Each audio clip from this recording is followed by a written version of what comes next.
Então, primeiramente, agradecer à professora doutora Renata Rios e ao professor Kleber, da UPE, que conseguiram nos ajudar a oficializar o nosso evento para que vocês possam receber certificados de que participaram e com carga horária.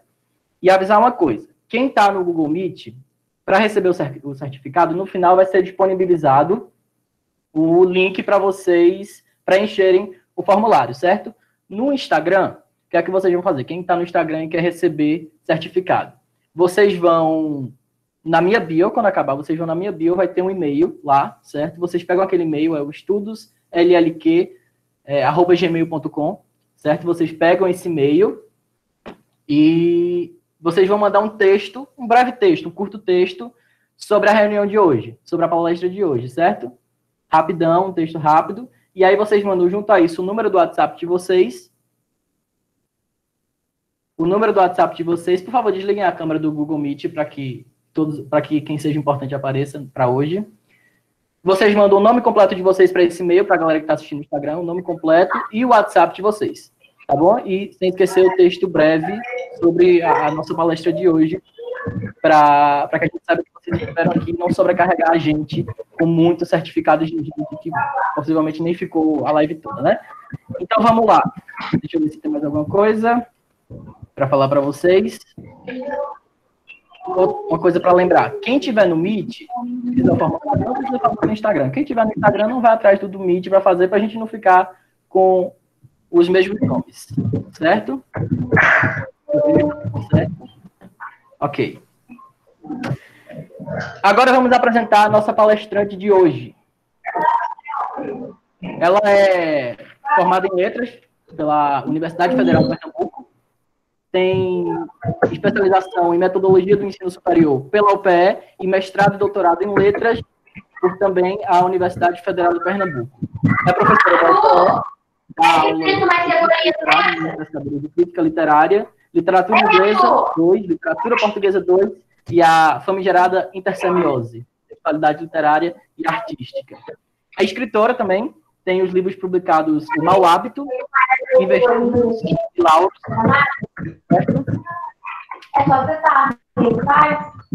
Escritora, doutora, crítica literária, professora e, nesta noite de hoje, mais polêmica do que nunca, Clarissa Loureiro.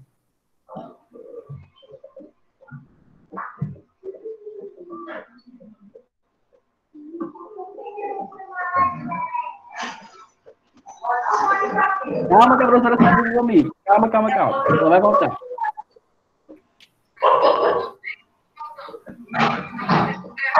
O microfone do Pedro Murilo está aparecendo muito áudio. Boa noite, gente. Nós vamos ter uma palestra cujo tema será literatura e erotismo, certo? Eu preparei alguns slides e eu vou comentando esses slides, lendo alguns textos, e à medida que eu for fazendo isso, eu vou parar e pedir para Vitor fazer alguns comentários sobre as posições das pessoas, tanto no Google Meet quanto no Instagram. Quem quiser se posicionar no Google Meet, por favor, escreve no chat, certo? Ou no chat, tá bom?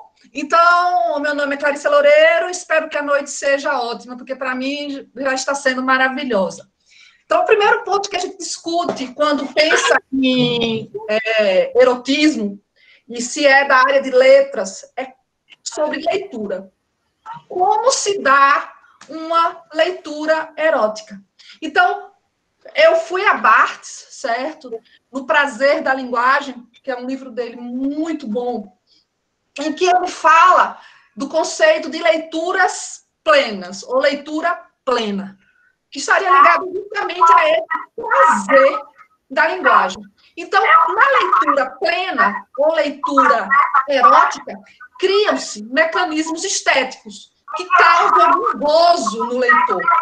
E esse gozo está associado a uma prática erótica da linguagem.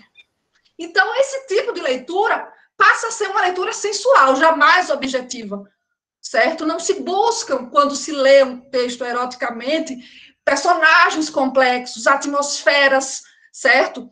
O que é que a leitura erótica se propõe? A excitação da linguagem. E essa excitação se dá a partir de quê? Da revivificação. Revivificação de quê? De uma violência humana, instintiva, impulsiva. Então, hoje, quando a gente falar em literatura e erotismo, nós vamos buscar esse tipo de leitura, que é uma leitura sensual, que é uma leitura que revivifica o que há de mais instintivo em nós, certo? Que traz essa prática sensual da linguagem. Mas antes da gente falar e ler textos, a gente tem que partir para Bataille, certo? Bataille escreveu esse livro aqui, certo? Cuja capa é bastante interessante, chamado O Erotismo, certo? Nesse livro, ele faz uma discussão sobre o erotismo como uma manifestação cultural, certo? E nessa discussão sobre o erotismo como uma manifestação cultural, ele traz alguns conceitos, certo? Alguns dados de como se compreender o erotismo. Então, eu vou tentar falar de uma linguagem mais simples, pensando não nos escritores e doutores que estão aqui, mas nos alunos de graduação, certo? Que estão ainda cursando o curso, e alunos graduados que estão dando aula em prefeituras, como já foi dito agora. Então, quando se pensa em erotismo, pensa-se em dois aspectos. Primeiro aspecto, a dissolução do eu. Segundo aspecto, a relação entre o interdito e a transgressão. Aí vocês perguntam para mim, Clarissa, o que é a dissolução do eu? Eu vou ler um trechinho de Bataille e vou discutir, certo? Segundo Georges Bataille, o erotismo é a exuberância da própria vida, que só é proporcionado pela substituição do isolamento do ser, de sua descontinuidade, por um sentimento de continuidade profunda. Eu acho muito interessante isso, porque é uma visão filosófica e cultural. Nós, seres humanos, somos incompletos. Nós vivemos numa eterna busca por essa completude. Platão, em um banquete de Platão, né, cria uma situação em que vários filósofos falam sobre o amor. E existe uma fala no banquete que eu gosto muito de citar quando falo de erotismo, que é o mito do andrógeno. Na origem, o homem não era como é agora. O ser era um andrógeno completo. Havia duas partes que faziam dele extremamente completo. Só que ele começou a incomodar os deuses. Aí, como fazê-lo incompleto? Eu vou rachar esse homem em dois lados. O que tinha feminino e feminino foi para um lado feminino, foi para o outro lado feminino. O que tinha masculino e masculino foi para um lado masculino, foi para o outro masculino. O que tinha masculino e feminino, que era o andrógeno, foi para um lado masculino e foi para o outro lado o feminino. Daí o homem ficou incompleto. Precisava sempre da outra parte que viesse completar, fundir. E o único momento em que ele se sentia realmente pleno era quando as partes se fundiam. E essa fusão é a relação sexual. Homossexuais femininos se juntam, se atraem para voltarem a ser uma única parte. Homossexuais masculinos também se atraem para ser uma única parte. E heterossexuais, masculinos e femininos, se atraem para ser uma única parte. Quando há essa fusão, ocorre a dissolução do eu. E essa destruição de ser fechado que nós temos, incompleto, acaba, porque nós nos misturamos e conseguimos o gozo de perdermos essa sensação de estado normal de ânsia pelo outro, que é sexual, é óbvio, sexual, esse desejo pelo outro, seja homossexual ou seja heterossexual, isso segundo Platão, e bebe muito com essa ideia de Bataille, entendeu?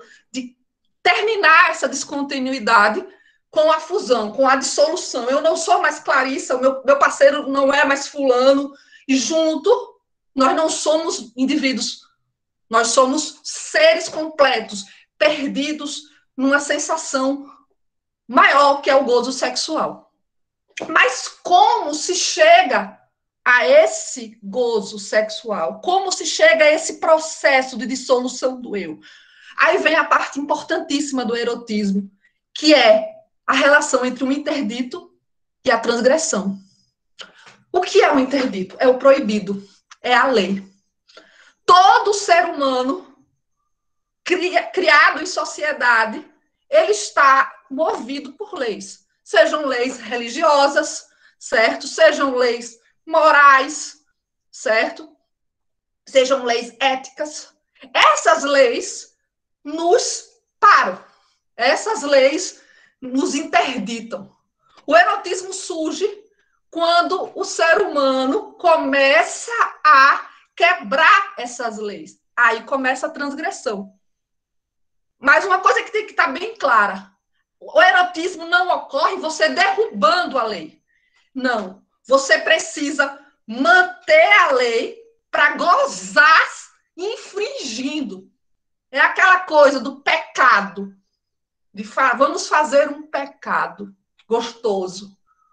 Então, é necessário que haja lei e, a partir da lei, eu infrinja e sinta prazer em estar infringindo. Então, o que é que Bataille chega à conclusão? Que é um jogo muito forte. O que o interdito rejeita, causando horror, que é algo que a gente vai discutir muito aqui, a transgressão fascina em infringir. E é uma relação contraditória e, ao mesmo tempo, complementar. Porque o prazer está justamente em violar. O que no Google Popular fala: quanto mais proibido, melhor. Quanto mais difícil, melhor.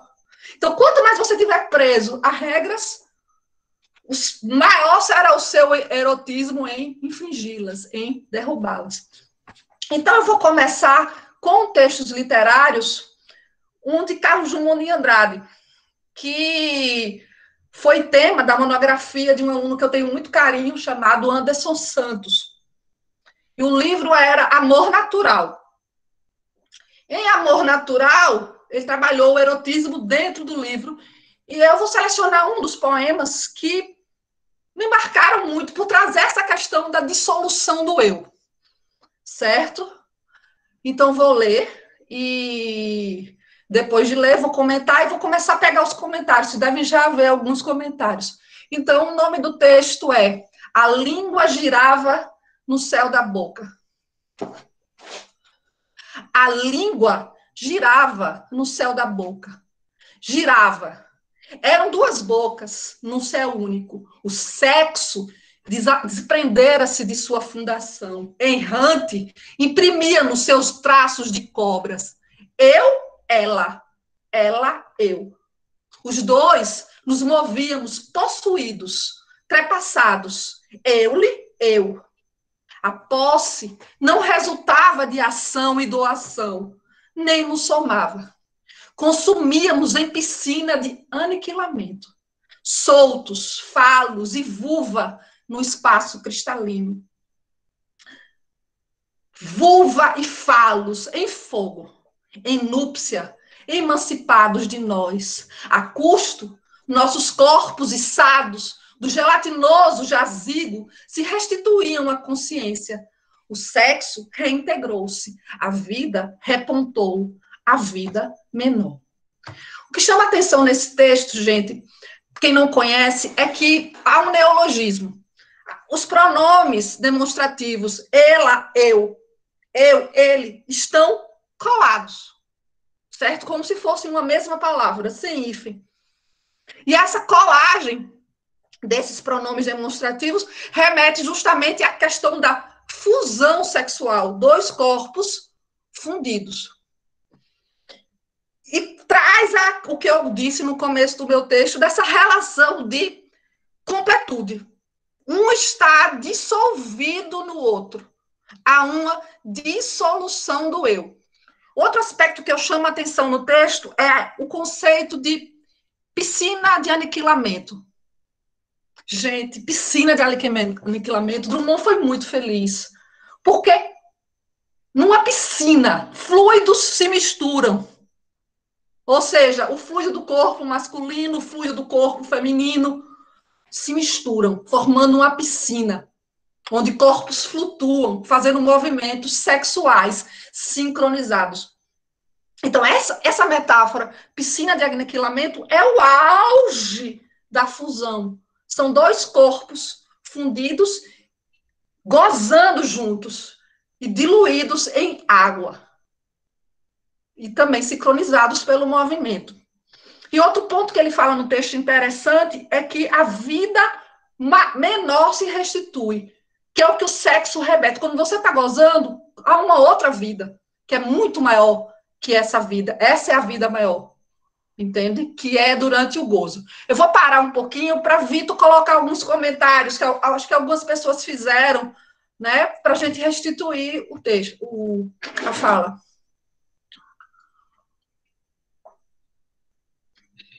Pode botar seu áudio no Alguém Meet, fez algum comentário, Vitor? Pode botar seu áudio no Meet, professora, para que não esteja interferência. Tá, vou tirar. Vou tirar o áudio do Meet. Espera ainda. Não posso errar. Oi? Perfeito. A Ruca Teles, ela diz o seguinte: no Instagram, precisamos das leis. Aumenta um pouquinho tua voz, Vitor, que eu não tô consegue me ouvir bem agora? Abaixo, aumenta mais. Deixa eu chegar mais para perto. Consegue me ouvir melhor? Não? Tá bom agora? Tá melhor. Pronto. A Ruca Teles, ela diz o seguinte: precisamos das leis para sentir prazer, transgredindo-as. Por isso que é o que maravilha não entendi os gays querendo direito ao casamento. Verdade. Ela está remetendo ao filme de Elk, né? Exatamente. É necessário a transgressão para que haja o erotismo, mas antes de tudo o interdito. A Pinguide disse o seguinte: professora, estou entrando vocês do Meet conseguem me escutar, né? Professora, estou entrando agora nos conceitos de erotismo e ainda não tenho claro em minha mente se realmente existe uma diferença entre pornografia e erotismo. Sim, existe. Existe uma leitura erótica.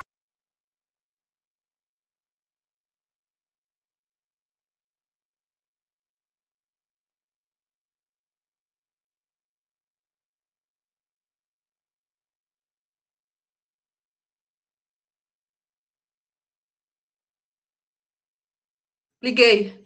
Sim, existe uma leitura erótica e existe uma leitura pornográfica. Eu me atenho mais ao erotismo. O erotismo, gente, ele joga muito fortemente com esses conceitos. Como é o nome dela?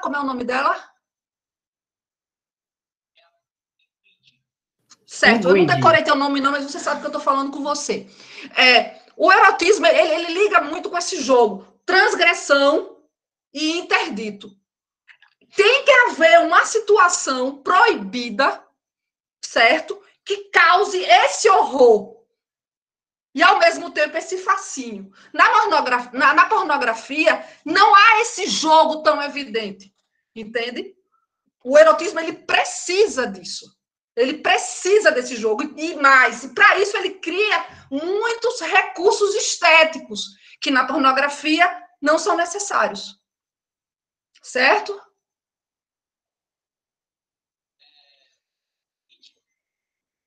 Certo. Mite. Deixa eu desligar.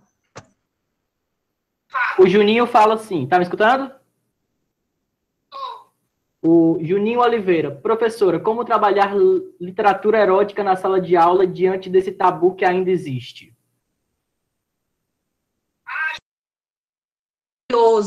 Maravilhoso. Como eu disse, a literatura erótica, ela é estética, certo? Você pode trabalhar no ensino médio, mais no ensino médio do que no fundamental, pegando alunos do segundo ano, do terceiro ano e trazendo. Por exemplo, se você quer trabalhar literatura brasileira, eu vou mostrar vários exemplos de autores que trabalham literatura erótica e que você pode trazer como uma manifestação estética. Eu vou mostrar isso. Há o tabu, mas existe qualidade estética. E o professor ele tem que trazer essa qualidade estética para a escola, como parte de um cronograma. Entendeu? É no momento que você leva em consideração essa questão da linguagem, o tabu cai, porque a estética está acima do tabu. A literatura está acima do preconceito. O gozo estético que eu falei.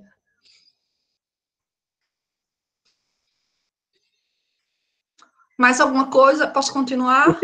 Uma última coisa. A Mara Fante diz o seguinte: é possível dizer que a manifestação erótica na linguagem se dá de maneira diferente para homens e mulheres? Ai. Existem teóricos que falam, né? O teórico François Haim diz que o erotismo no homem é ligado à descontinuidade. E o erotismo na mulher é ligado à continuidade. Ele trabalha com esses dois conceitos. O homem, ele tem a questão daquele momento do gozo. Chegou. A mulher quer gozar no outro dia, no outro, entende? Não quer gozar só naquele dia, quer gozar com ele a semana inteira. Criar um vínculo de gozos. Um gozo só, um encontro só, não dá. Mas isso que ele fala, eu não concordo muito não, porque isso é uma construção cultural, certo? Porque a mulher foi ensinada a associar prazer com continuidade, quando o prazer é descontínuo. Cada gozo é um gozo, cada situação é uma situação. Mas existe essa vertente do erotismo, sim.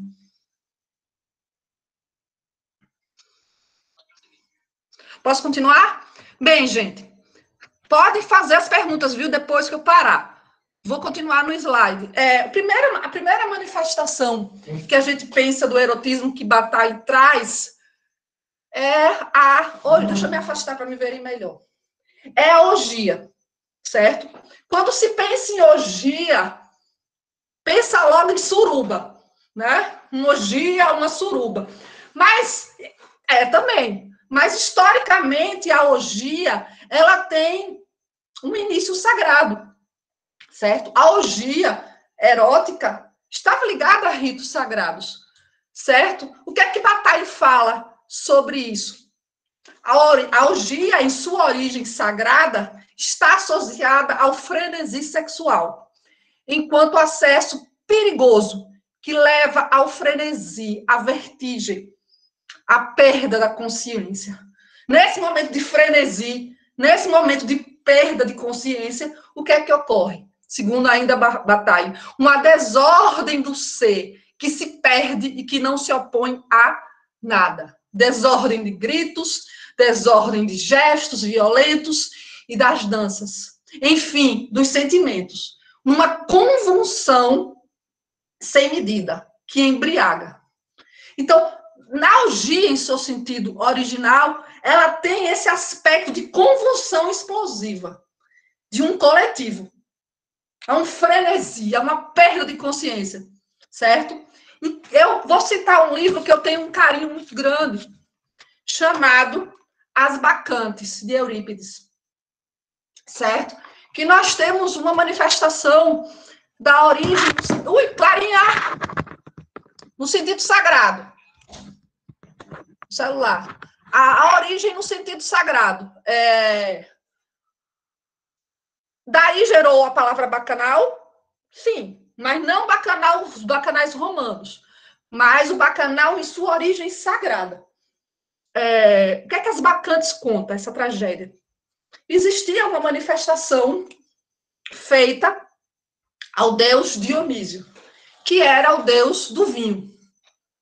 Mulheres se juntavam para celebrar Dionísio, tomando vinho na natureza, certo?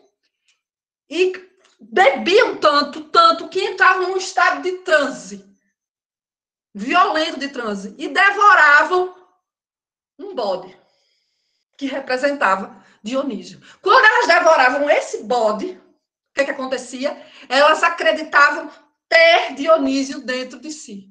E daí gerou o termo entusiasmo, certo? O que significa entusiasmo? Deus dentro de mim. Então, um estado de euforia, um estado de entusiasmo. O que acontece na tragédia? Um homem resolve querer assistir a esse culto, assistir a esse momento. Sobe numa árvore, no momento em que elas estão eufóricas. Elas veem, só que ele está transvestido de bode. E o que é que elas fazem? Puxam. E devoram esse homem num estado de frenesi, num estado de perda de consciência. E eu vou ler justamente esse momento da orgia de bacantes, que está ligado justamente a esse frenesi sexual. Esse momento em que ninguém sabe quem é quem, todo mundo está na vibe, certo? As bacantes. Milhares de mãos se deitaram ao aberto e o arrancaram da terra. Sentado nas alturas, das alturas é tirado, e no meio de milhares de gritos, cai ao chão.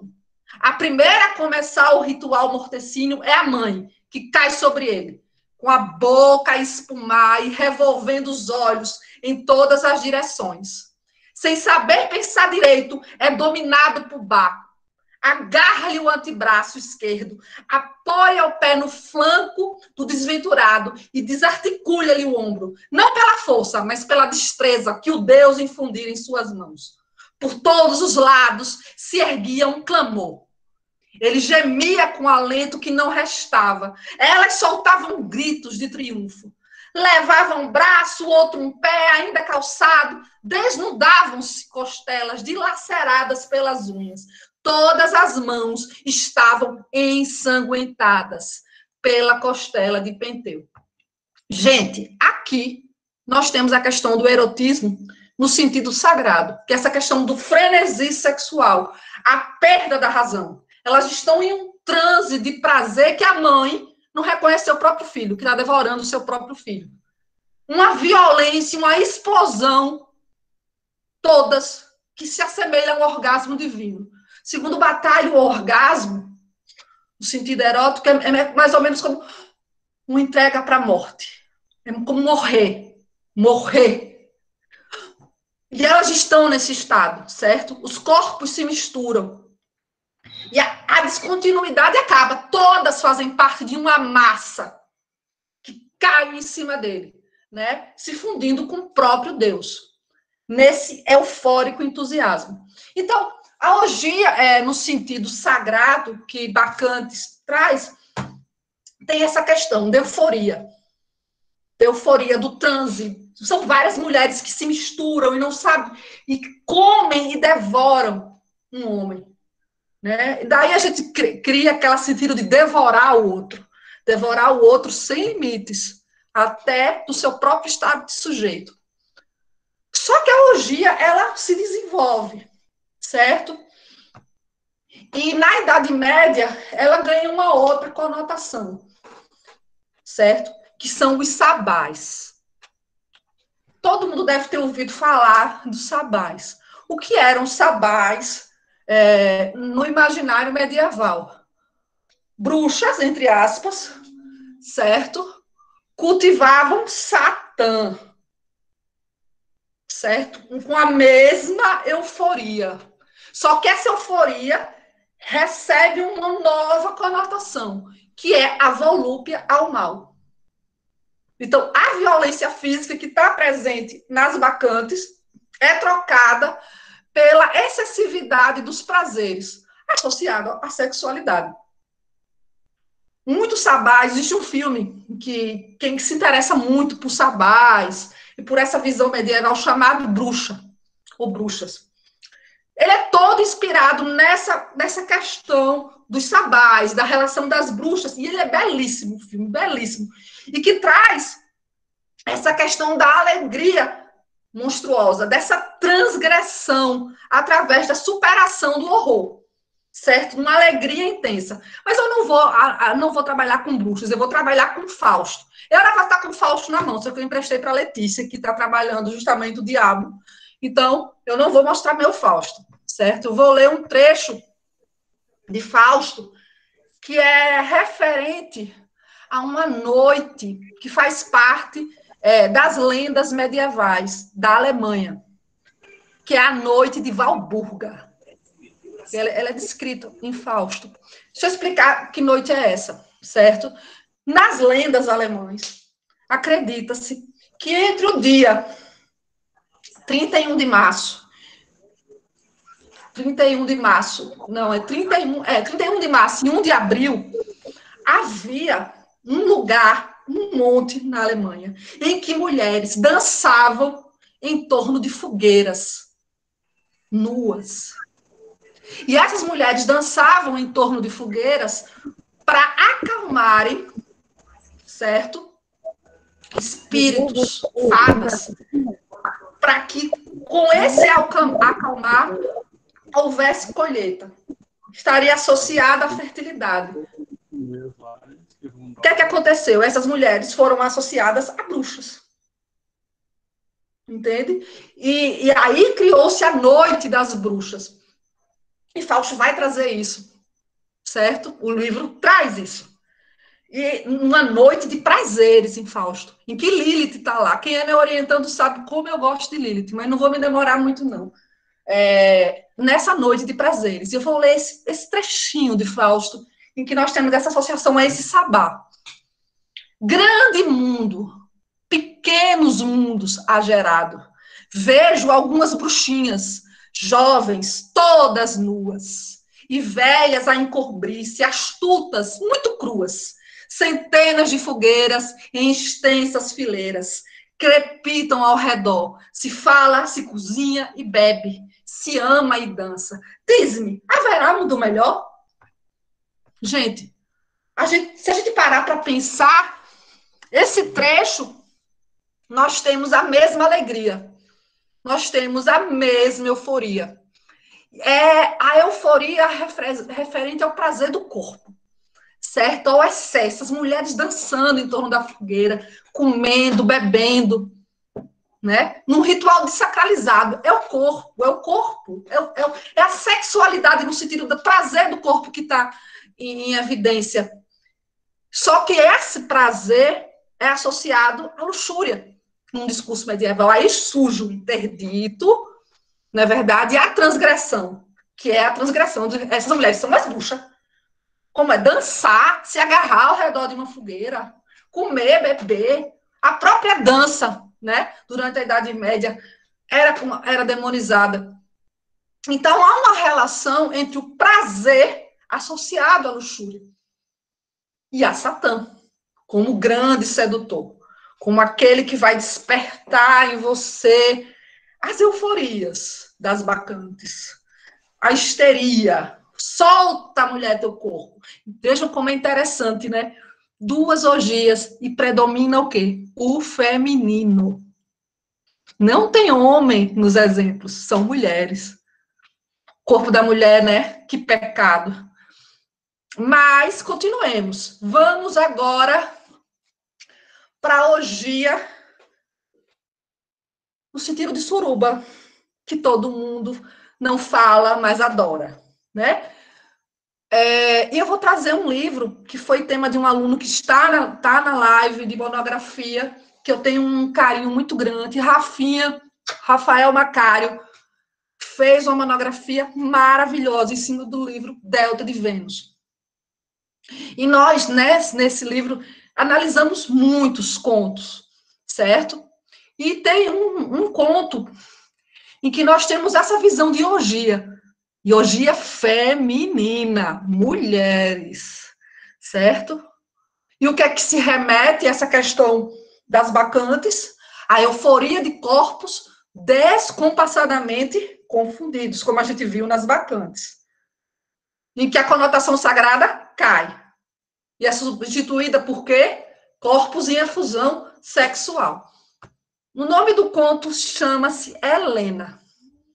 Se eu só contextualizar, temos 3 mulheres. Uma lésbica, uma prostituta, certo? E uma moça jovem que está se descobrindo sexualmente. A prostituta não está acostumada a ter relações homossexuais em seus programas. A menina está começando a se descobrir. E a lésbica conduz a situação, certo? nós temos uma relação de interdito para duas mulheres, a prostituta e a menina que está se descobrindo. Como esse interdito vai ser transgredido ao ponto de a gente chegar num momento de euforia, de êxtase. Incontrolável agora, como uma maníaca de primeira grandeza, Biju atirou-se no corpo de Helena, abriu suas pernas, colocou-se entre elas, colou-se ao sexo de Helena e se mexeu. E mexeu-se desesperadamente. Arremeteu contra Helena como um homem, para sentir os dois sexos se encontrando, se soldando. E então, ao sentir o prazer chegando, deteve-se para prolongá-lo. Caiu de costas e abriu a boca para o seio de Leila, para mamilos incandescentes em busca de carícias. Não conseguiam manter as mãos longe uma das outras. E agora Helena e Leila atacaram Biju juntas, decididas a arrancar dela a sensação máxima. Biju foi cercada, envolvida, encoberta, lambida, mordida, rodada novamente para o tapete de pele, atormentada por milhões de línguas e mãos. Que trecho, hein, gente? Nós temos três mulheres em seu eixo que perderam completamente o eixo psíquico normal. Elas entram, como a gente viu nas bacantes, em um transe de sensações, em que corpos vão perdendo a individualidade e misturando-se em uma relação de continuidade própria ao erotismo. Não é mais a prostituta, não é mais a lésbica, não é mais a menina que está se descobrindo. São corpos desejantes. São corpos que perderam a individualidade, estão sendo levados por essa euforia, por esse transe. E no final, esses corpos isolados se tornam o quê? Multiplicação de mãos e línguas. Mãos e línguas. Mãos e línguas por quê? Porque são sensações, são sensações. As mãos que dão prazer, as línguas que dão prazer. E esses corpos se fundem no prazer contínuo. Qual é a diferença? Nesse ponto, nós temos uma renovação da violência. Né? Na Bacantes, nós temos uma violência física. Não. Aqui, nós temos uma violência sexual. Qual é a diferença de uma violência física para uma violência sexual? A gente vai discutir isso daqui a pouquinho, mas calma. É necessário, no processo de orgia, invadir a intimidade do outro. Isso é o que o Bataille fala. De modo que sua intimidade também se confunda com ele, que é o que ocorre com as três. Numa fusão de corpos em que o sentimento de isolamento, de descontinuidade é suspenso. Euforia. O que fica é a euforia, em que as fronteiras individuais são abaladas. Então, eu vou parar um pouquinho, beber um copo d'água e ouvir o que é que as pessoas estão dizendo. Vai, Vitor.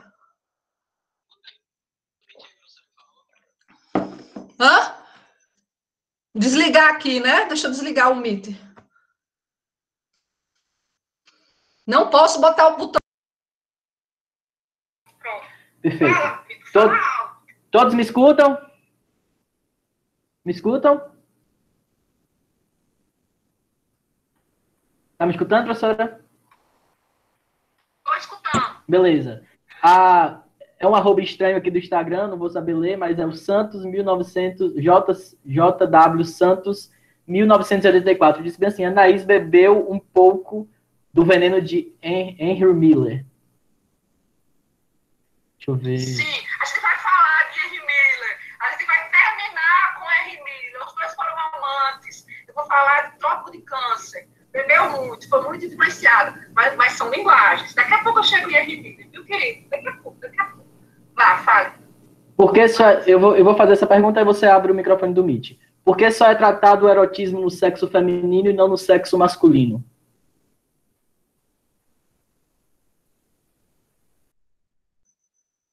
Não, querido. Há erotismo no sexo masculino, sim. Eu trabalhei o erotismo com o sexo feminino aqui, porque eu peguei 3 situações de orgia femininas. Existem orgias masculinas, de homens com homens, de mulheres com homens. Eu quis dar uma continuidade. Bacantes, mulheres, Sabá, mulheres, Delta de Vênus, mulheres. Mas existe um erotismo com orgia masculina, sim, mas eu só quis dar uma coerência. A gente daqui a pouco vai ver situações em que o masculino vai predominar e só vai ter homem. Calma, calma. Vá, fala. Quem escreveu este conto que a professora mencionou? Anna Snin. Anna Snin é uma mulher que foi amante de Henry Miller.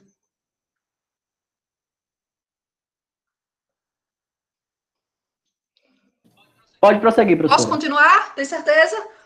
Certo. Vou desligar aqui os... Posso manter o som ligado no Google Meet, né? Ótimo. Agora, a gente vai trabalhar com um tema em que a questão da transgressão e do interdito fica mais evidente, certo? Que é um tema tabu. Chega a ser associado, eu deixei mais para longe. Chega a ser associado até a contos de terror, contos de horror. Mas é um tema tabu que tem muito erotismo, que é o horror e a atração por cadáveres. Clarissa, você vai falar de sexo com cadáveres? Porque a questão do sexo com cadáveres, Bataille traz. E traz um capítulo só referente a isso. E eu vou pegar um pouco as ideias de Bataille e depois a gente discute literariamente. O que é que Bataille fala? Segundo Bataille, possuir um cadáver é encontrar no horror e no asco, a putrefação, um sentimento de obscenidade. Clarissa, o que é o obsceno? O que é o obsceno, gente? O obsceno está associado justamente ao excesso. Tudo que é obsceno é excesso. É o que transgride violentamente. Obscenidade é excesso. É um excesso violento. Segundo Bataille, penetrar o cadáver é penetrar a própria morte e seus mistérios, encontrando continuidade desconhecida na vida presente. Como eu falei no começo, o nosso corpo é descontínuo. Nosso corpo não é, ele vive essa descontinuidade. Entrar num corpo morto é quebrar essa continuidade, essa descontinuidade e entrar na continuidade dos mistérios da morte. A morte atrai muito. Então, a gente entra em outro tema tabu, que é o fascínio e o asco que os líquidos de um cadáver transmitem. Esses líquidos que saem de um cadáver, eles têm o mesmo fascínio e o mesmo acto dos líquidos das genitálias e do ânus. São sujos e são vitais para o homem, e por serem sujos e vitais, causam essa excitação animal que eu falei, da euforia, da perda, certo? Então, eu escolhi outro conto de Anna Snin, certo? Chamado Pierre. Pierre se atrai por um cadáver de uma mulher, à beira-mar. E agora o que eu vou mostrar é justamente o momento de gozo, o momento de euforia. Deixa eu levantar minhas pernas. Eu gosto de mexer minhas pernas, todo mundo sabe. Enfim, caiu sobre ela e começou a penetrá-la. Escorreu água do meio de suas pernas, como se ele estivesse fazendo amor com uma naiade. Os movimentos dele faziam o corpo dela ondular. Continuou a meter, esperando sentir a reação dela a qualquer momento. Mas o corpo apenas se mexia no ritmo dele. Por fim, ergueu. corpo dela pela cintura, trazendo-a de encontro ao pênis e metendo violentamente dentro dela. Então ouviu gritos por toda a volta. E naquele momento sentiu-se a explodir dentro dela. Retirou-se, solto, o corpo e fugiu. Gente, isso é erotismo completo, certo? A água que sai do corpo dela pode ser a água do mar ou a água de um corpo em decomposição. E por conta disso é que fascina, certo? O personagem sente vontade de se fundir a esse corpo proibido. Transgressão e interdito. Só que eu vou trazer um aspecto muito interessante. Naiade. O que é uma naiade? Na mitologia grega, naiades são ninfas de água. Seres imortais. Então, o que é que nós vamos perceber? Nós temos um homem que quer se fundir a um imortal, que sente como quem está se fundindo ao imortal, trazendo para dentro dele a imortalidade. Quem gosta de literatura portuguesa vai pensar, claro, em um episódio dos Lusíadas, que é a Ilha dos Amores. Na Ilha dos Amores, nós temos uma ilha erotizada, certo? Frutos lembram seios. E o que é que nós temos? Ninfas, né? Que recebem de Afrodite a lição ou a vontade de se entregarem aos heróis portugueses que aportaram, mas fazerem de conta que não querem. Aquela coisa, né? Fugir. Aí a ilha descreve essa fuga eroticamente, elas dançando, elas se jogando na água, aquela coisa de menininha, né? De 13, 14, 15 anos, ninfetinha, que daí surgiu ninfa. E o prazer dos homens é o quê? Jogar e meter, desculpe o termo, mas pegando só a questão do conto. Violentar. Estupro, Clarissa? Sim, mas é um estupro fingido, porque elas não estão sendo estupradas. Mas para eles há esse prazer. Daqui a pouco a gente entra em estupro. Daqui a pouco. O que há nesse caso é justamente essa sensação que os portugueses sentiram com as ninfas, que esse sujeito sentiu com a Naide. Penetrar um ser imortal, uma bela naiade no mar, a água saindo de dentro dela, e sentir dentro dela a imortalidade. E no meio do trecho nós temos a questão do orgasmo violento do personagem, que reforça esse fascínio humano por um corpo em putrefação. E aí a gente retoma a relação interdito e transgressão. Asco e obscenidade. Vamos para a literatura brasileira um pouquinho, né? Quem trabalhou muito com a questão do cadáver? Oswald de Azevedo, gente. Quem pega A Noite nas Tavernas, nós temos 2 contos de terror, veja que nós associamos terror e horror, em que homens têm relações com cadáveres. Né? Um é um náufrago, que tem relações com uma mulher dentro de um barco, morta e viva. E depois se come mesmo, se alimenta. Terror, mas existe a obscenidade. E nós temos outro conto de Álvares de Azevedo, Em Noite na Taverna, em que um homem vai ao cemitério em busca da sua amada que está sendo velada. E não resiste e pimba nela, morta. Então aqui a questão da atração do cadáver é um tema romântico muito forte. Álvares também fez poesias trazendo essa questão da atração pela mulher morta, né? Em Lira dos 20 anos. Se você buscar, lá. Então, é um tema romântico? Em que nós temos a questão da obscenidade, sim, do interdito e da transgressão. Só fazendo uma propaganda, a gente vai trabalhar no dia 31 de julho, literatura e fantástico aqui, né? E eu vou trazer muito dessa questão do vampirismo, que tem essa relação com a morte. Mas depois, é outro dia. Vamos lá, Vitor. Algum comentário?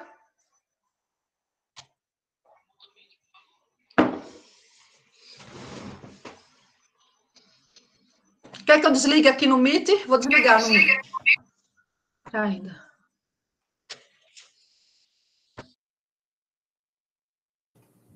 Maravilha. Maravilha. Temos um comentário. O Gé Anderson Santana comentou: Clarissa, boa noite. Por que na universidade o ensino de literatura erótica ainda é tão limitante ou quase não vista? E aí ativa o microfone do Meet. Ativa o microfone do Meet. Não vamos reduzir a O Meet. ao pé. Existem muitas universidades que já estão trabalhando o erotismo. O Meet, professora. Estão trazendo, sobretudo em pesquisas, certo? De mestrado, de graduação. Né? Ativa o Meet, por favor, professora. De ter 2 alunos que trabalharam o erotismo, né? Como eu citei aqui.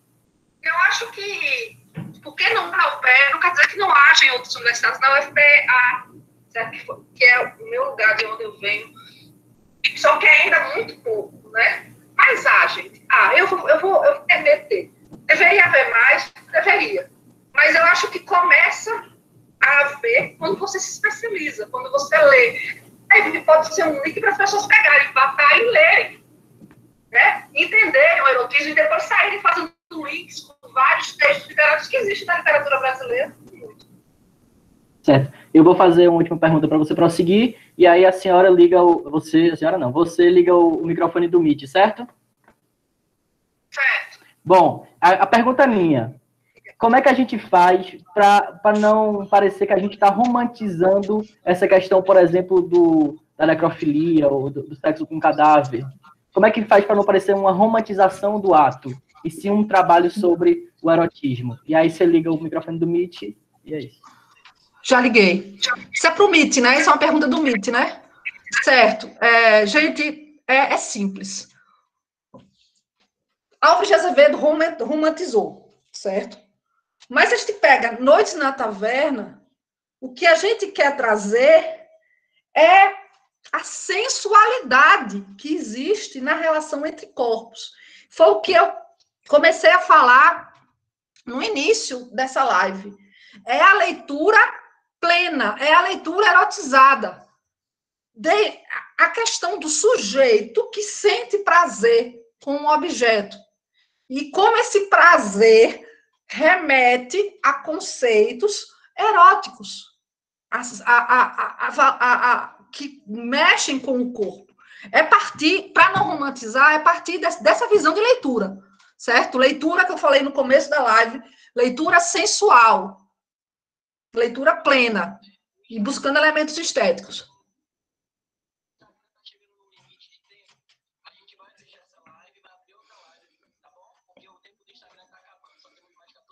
Só 14 segundos. Tá, eu vou chamar a Clarinha. Pera ainda, viu? Clarinha. Vai refazer. A live do Instagram. Pronto. Galera do Google Meet, vocês me escutam? Sim. Sim, Vitor. Pode falar. Do Google Meet, estão me escutando? Sim. Estão no chat, por favor.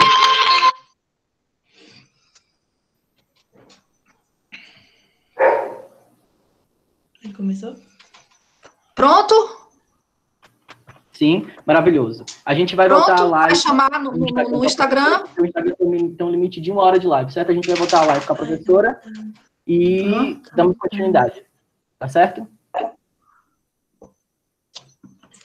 Pronto, vai chamar no Instagram, Vitor.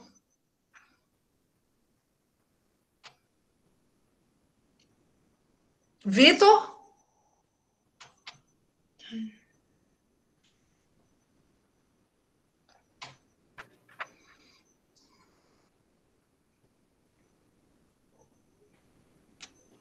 Vitor, você tá me ouvindo? Já tá, calma.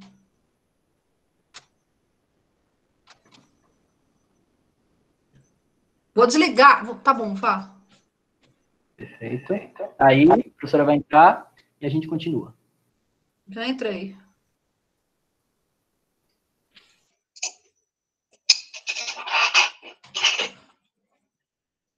Certo.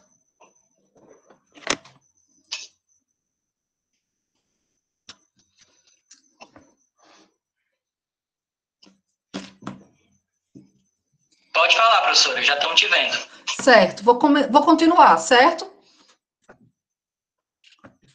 Eu vou agora entrar na questão da obscenidade e a violência, certo? A gente começou essa live falando justamente que o erotismo está associado à transgressão, que remete a um instinto selvagem, que é o instinto selvagem do corpo. Então, eu comecei já a dizer o obsceno. E aí, o que é que Bataille fala? A obscenidade significa a perturbação ou excesso que desordena um estado de corpo. O excesso se manifesta na medida que a violência prevalece sobre a razão. A violência passa por cima da razão. A violência vigora. E aí onde entra o estudo? Sim. Só um minuto, a sua imagem está cortada, eu vou te chamar novamente, ok? Tá, mas aqui tá tudo bom. Eu tô vendo tudo direitinho. É porque a galera do Instagram tá pedindo, sua imagem tá congelada, ok? Certo, tá bom. Eu vou chamar Clarinha. Claro, vai chamar ele. A imagem do Instagram da professora estava cortada, eu vou chamá-la novamente. Aos do Instagram e as pessoas do Meet.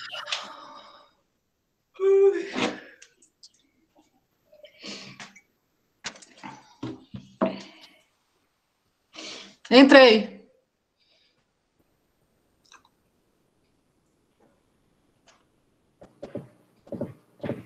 A internet. Deixa eu ver.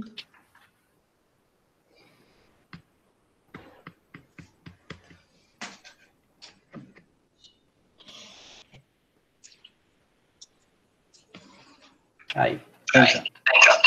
Pronto, entrei.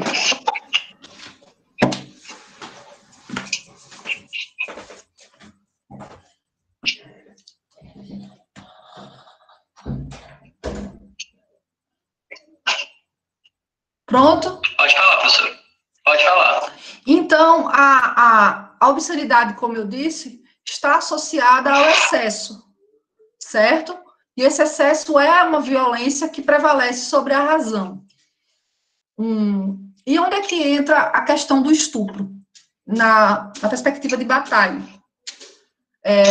A violência inerente a uma situação de estupro alimenta o sentimento de obscenidade, provocadora do furor sexual. O excesso, que é próprio da obscenidade, se dá fortemente através da violência. E a violência leva ao furor sexual. Mas como? Lembra da relação transgressão e interdito? Exato. Quando se pensa em erotismo na questão do estupro, eu não estou pensando no objeto erótico. Esqueçam o objeto erótico. Eu estou pensando no sujeito erótico, certo? Como se gera o erotismo no sujeito erótico? A resistência e repúdio levam do objeto que não quer, que quer ser violentado, levam o sujeito a uma excitação sexual. Quanto mais ele diz não, quanto mais ele renega, mais o sujeito quer. E esse desejo leva a uma excitação maior, certo? E a violência, como artifício erótico. Clarissa, você é a favor do estupro? Não. Não sou a favor do estupro. O estupro é uma violência. Mas eu estou falando não do estupro como realidade, certo? Que é um sujeito que violenta outro. Mas pensemos no sujeito, no estupro como uma fantasia, como algo no nível do imaginário. Você, numa situação de uma cama, um casal pode fingir uma situação de estupro para criar-se uma excitação sexual, criando no imaginário um sujeito que se excita com o outro negando. Então, não é o estupro no sentido real, é o estupro no sentido imaginário. Essa relação entre sujeito desejante e objeto de desejo. E esse objeto que renega, e quanto mais ele renega, mais o sujeito quer. Quando eu trabalhei esse conto de Anais Nin com Rafael, inicialmente ele... Que é isso, Clarissa? Essa situação é horrível. É um estupro. Aí eu virei para ele, você está olhando, você tá se colocando no lugar do objeto. Não, não é como objeto, é como o sujeito erótico sente. Certo? Que sensações de erotismo são geradas pelo sujeito erótico? Nós temos o conto de Anais Nin chamado O Internato. O internato já é uma situação forte, né? É uma escola. É um internato onde predominam homens. Só homens. E nesse internato nós temos padres que passam para esses homens valores sagrados. Só que tem um padre pervertido que começa a instigar os meninos. A questão da transgressão. E entre esses meninos existe um que se diferencia de todos os outros, por ser loirinho, ter o rosto afiladinho, magrinho, parecer uma menina. E esse loirinho, instigado pelo padre, que tem a perversão, começa a se tornar objeto de desejo desses meninos que estão em formação. E o que a gente vai observar agora é a situação de estupro. Lembrando, trazendo a questão do erotismo que há por trás dessa situação de estupro. Como começou, ninguém sabe. Mas depois de um tempo, o menino loiro foi jogado na grama, despido, virado de barriga para baixo, e todos os outros 9 meninos o molestaram, tomando como uma prostituta, brutalmente. Os meninos experientes penetrando no ânus para satisfazer o desejo, enquanto os menos experientes usaram a fricção entre as pernas do garoto. Como pele era suave, como a de uma mulher. Cuspiram nas mãos e esfregaram saliva em seu pênis. O menino loiro gritou, esperneou, mas todos o seguraram e usaram até ficarem satisfeitos. Situação de estupro. O que é que nós temos aí de erótico? O personagem louro é objetificado eroticamente. Lembra que não é o olhar do objeto, é o olhar do sujeito. Na figura de uma prostituta, que é forçada violentamente a fornecer o prazer. No momento em que ela nega, que é ele, mais a excitação é maior. Quanto mais ela repudia, mais que é ele. Outro ponto interessante. Gente, trata-se de um internato. No internato nós temos o quê? Princípios cristãos e valores aparentemente heterossexuais dentro de um discurso cristão. Meninos pegarem um menino, transformá-lo em sujeito passivo é uma forma de transgressão. Transgressão desses valores. Minar esses valores fascina eroticamente. Pois há um certo desejo de perversão de rapazes cuja sexualidade está em formação. Desce e volta para os Lusíadas. Ali é um estupro no sentido imaginário. Elas não queriam ceder. Ou queriam? Elas queriam, mas elas fingiram que não queriam ceder. E quando elas fingiram que não queriam ceder, mais excitados eles ficaram. A diferença é que ali foi uma situação de estupro inventada. E aqui é uma situação de estupro real. E como é que você vai ler eroticamente a relação? Transgressão e interdito. E como esse processo se dá quebrando. Então, não é uma leitura romantizada, gente. A gente está vendo a questão da violência como artifício estético. Como artifício estético sensual. Aí você vai chegar para mim, sim, eu não estou sentindo nada. Você não vai ler você lê esteticamente essa sensualização. Algumas pessoas talvez se sintam. Lembre que não é a leitura erótica, não é leitura para você se masturbar, não. Quem pensa que é isso, não é, não. É uma leitura estética. Alguma pergunta? O Meet, por favor, aí eu faço a pergunta. Certo, deixa eu... Gente, eu tô cansando. Mais de 1 hora falando. Doida para vocês falarem para eu descansar. Tá escutando normal? Agora tá ótimo. Perfeito. Deixa eu aproximar. A Ruca Teles, ela faz a seguinte pergunta. Então, podemos afirmar que os artifícios do erotismo na literatura não necessariamente precisa ser estimulante para quem lê. Simplesmente pode ser horror para alguns leitores e excitante para outros. Sim, claro. E como é? O Meet, por favor. Vamos lá. Pergunta ótima. É exatamente o que eu disse. Se você lê como crítico literário, que alguns vão querer ser ou já são, a gente lê esteticamente.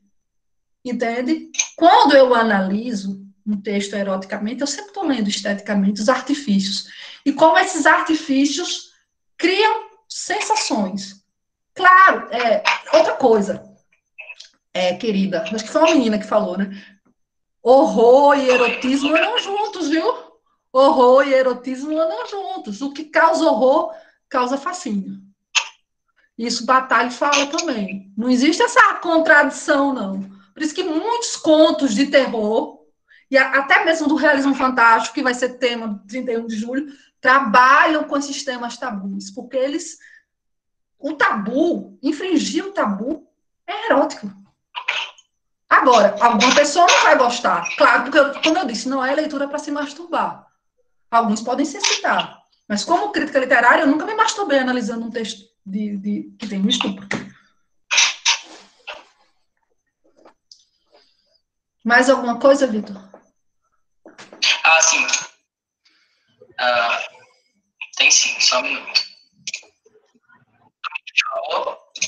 Deixa eu deixar o... Meet, por favor. Gente, fala.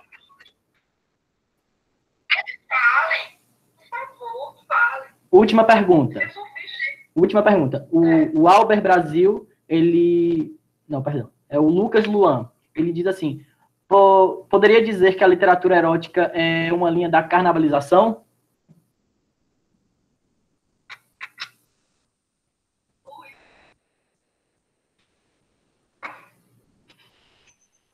Lucas está aqui, né? Querido meu amor.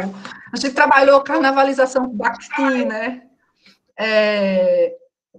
Um aspecto da carnavalização que a gente pode ligar é porque a carnavalização, segundo Bakhtin, ela está associada a rebaixamento do sagrado e elevação do profano. Então, o que é que Bakhtin fala?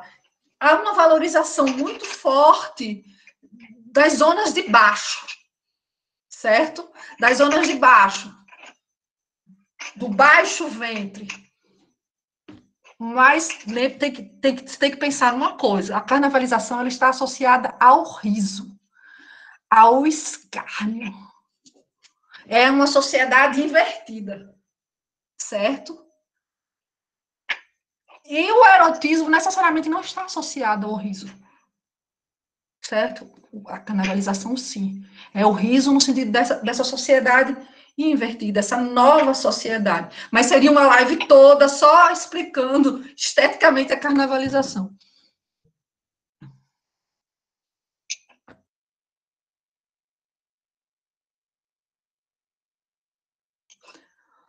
Bem, gente, eu detesto esse silêncio. Eu adoro barulho, quando as pessoas perguntam, quando as pessoas se desenvolvem. Quando tem pouca pergunta, eu fico...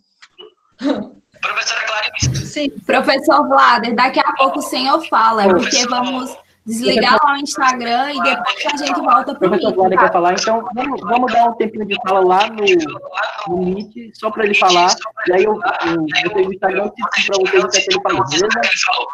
Tá bom. Deixa eu ligar meu microfone. Pode falar, professor Vlader. Boa noite, Larissa. Eu estou aqui acompanhando tudo e queria só contribuir, porque esse tema você Na Paraíba, a gente diz que você come com farinha. Para você é algo muito... Você já domina bastante tudo.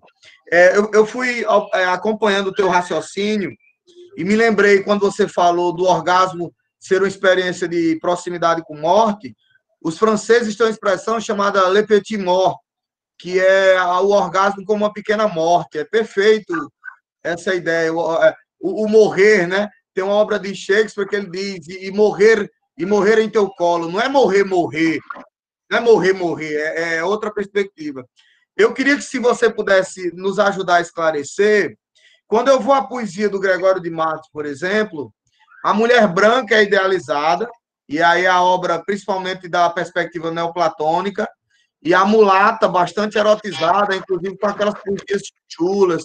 E eu queria tua opinião a respeito disso, né? No imaginário da cultura brasileira, a mulher branca muito angelical, a mulher branca muito idealizada, a mulher branca muito sublimada, e a mulher negra já bastante carnavalizada, a mulher negra de um corpo, inclusive, exposto à violência, especialmente nesse momento de racismo, da discussão acerca do racismo estrutural. E, para encerrar, já que você falou do Álvares de Azevedo, há um estudo que afirma que o Álvares ele era tão imaturo sexualmente que ele era mais um voyeur, e por isso o fascínio também pela morte, pelas cenas, demonstrava um certo medo dele da própria experiência do corpo vivo. Queria que você, se pudesse, claro, contribuir em qualquer uma dessas perguntas que eu fiz. Estou aqui no aguardo. Vlad é como sempre genial. Gente, sigam o Vlad no Instagram, viu? Ele faz lives maravilhosas. Eu tô fã dele. E sempre caracterizado. Eu pinto a cara, Vlad veste o personagem. Eu mostro as pernas, Vlad bota a fantasia. Te amo, Vlad. A gente briga, mas a gente se ama. Vamos primeiro para Gregório de Matos. O que Vlad trouxe é muito forte. Tem um livro de Ecléa Bose chamado Dialética da Colonização. Na dialética da colonização, na dialética da colonização, ele discute justamente o que Vlad disse, né? O Gregório de Matos, ele se achava da fidalguia massapê, né? Ele se achava um fidalgo massapê, né? Uma aristocracia rural. Então, o olhar que ele traz na sua poesia é o olhar desse aristocrata rural, né? Que divide a vida em dois universos, né? Casa Grande, senzala, né? Um aluno no Instagram perguntou se eu ia citar Afonso de Santana. Eu vou citar agora, Vlad me deu uma deixa. Afonso de Santana trabalha com dois tipos de mulheres, a mulher flor e a mulher fruta. A negra é a mulher fruta. A branca é a mulher flor. A Ecléa Bose fala que muito dessa poesia sensorial de Gregório de Matos referente à mulher negra, ela não tem rosto. Ela tem vagina, ela tem nádegas, ela tem ânus. Ela é um objeto erótico. Um objeto erótico que eu possuo. Aí surge o erotismo. Eu me torno sujeito em possuir. Ela não precisa ter identidade. Ela é um objeto de prazer, em que eu jogo a minha violência sobre ela. Ela é minha escrava. Então, a negra, para Gregório de Matos, é essa mulher fruta. E a branca é essa mulher flor. Aí você pergunta para mim, pode haver erotização em relação a essa mulher flor? Claro. Claro que pode haver uma erotização. É aquela coisa, a mulher branca é colocada no sentido sagrado. Sim, eu não posso possuí-la. Olha o interdito. Quanto mais eu não posso, mais eu quero. Exatamente. Quanto mais canibalismo amoroso. Quanto mais eu não posso, mais eu quero. Existe uma erotização. Quando eu dava aula no 2º grau, né? Literatura brasileira é um que reina, é Vlada. Eu faz muito tempo que eu não pego. Eu costumava dizer que é você e todo mundo sabe na UPE. Então, eu costumava dizer que é aquela coisa, você olhar para a mulher branca é como olhar para a santa na igreja. Você está rezando, aí bate um vento na santa, e quando você se vê olhando para as coxas da santa, mas é pecado mais que coxa, meu Deus. Eu não posso mais que coxa, meu Deus. Então, ela é uma erotização nisso. Ela não posso, mas eu quero. Então, são perspectivas diferentes. E sobre Álvares de Azevedo, concordo exatamente. Eu não ia falar isso em live, né? Porque aqui eu estou como acadêmica. Mas como professora, eu costumo dizer que Álvares de Azevedo era o maior masturbador da história, né? Era uma masturbação, né? Os textos dele remetem a essa masturbação. Esse poema, Pálida, a mulher está deitada numa cama, a vela ao redor dela, branca, aparecendo, e ele passa a noite toda velando, chorando e amando. E a gente ninguém se amando. Amando significa o quê? Batendo unha. Batendo unha. É claro, é óbvio. Desculpem o termo, mas como é erotismo, é isso mesmo. Obrigada, Vlada. Comentário maravilhoso. Só acrescentou. Gente, sigam a Vlada no Instagram. Pode continuar, professor. Posso continuar? Volta para o Instagram? Volta para o Instagram? Certo. Vlada, obrigada. Não, continua falando nos dois. Nos dois, né? Pode seguir a mão do Pitara. Certo. Agora eu vou entrar num tema. Aí eu vou usar. Quem ficou até agora é porque está gostando. Quem não gostou, saiu. Né? Eu vou usar e vou trazer um texto meu. Um artigo meu. Sobre Trópico de Câncer, de Henry Miller. E eu queria terminar a live falando de Henry Miller, que foi amante de Anais Nin, porque em Trópico de Câncer nós temos um tema que é muito nosso agora, né? Que é o exílio. O exílio em Trópico de Câncer. Desculpa, gente. Clarinha, tá todo mundo me vendo?